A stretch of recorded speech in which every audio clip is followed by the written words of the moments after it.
Hello friends, welcome back to Pink's Kitchen Tamil.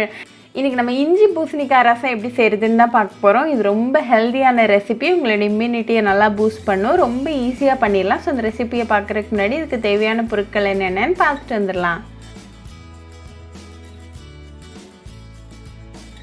ஒரு இடிக்கிற கல்லுல 1 டீஸ்பூன் மிளகு அப்புறமா 1 டீஸ்பூன் ஜீரகம் சேர்த்துக்கோங்க.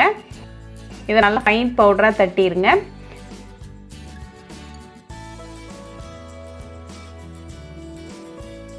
இப்போ இது கூட ஒரு 10 பல்லு பூண்டு, கொஞ்சமா கருவேப்பிலை இலைகள், அப்புறமா ஒரு பச்சை மிளகாய் சேர்த்துக்கோங்க.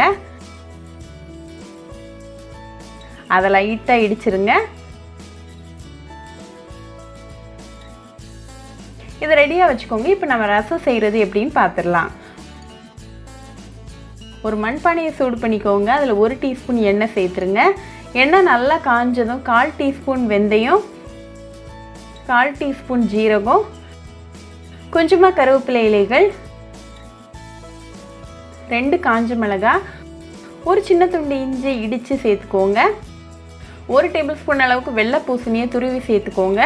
ஒரு சிட்டிகை பெருங்காயத்தூள், நம்ம இடித்து வச்சிருக்கிற அந்த இன்க்ரீடியன்ட்ஸ், 2 பழுத்த தக்காளியை நல்லா பொடுசாக கட் பண்ணது, 1 டீஸ்பூன் உப்பு, அப்புறமா 1/4 டீஸ்பூன் மஞ்சள் தூள் சேர்த்துக்கோங்க.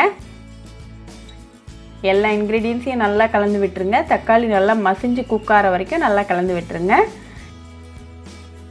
இப்போ தக்காளி சூப்பராக ரெடி ஆயாச்சு. ஸோ இது கூட 1/2 கப் அளவுக்கு புளி தண்ணி, அப்புறமா 2 கப் அளவுக்கு தண்ணி சேர்த்துக்கோங்க.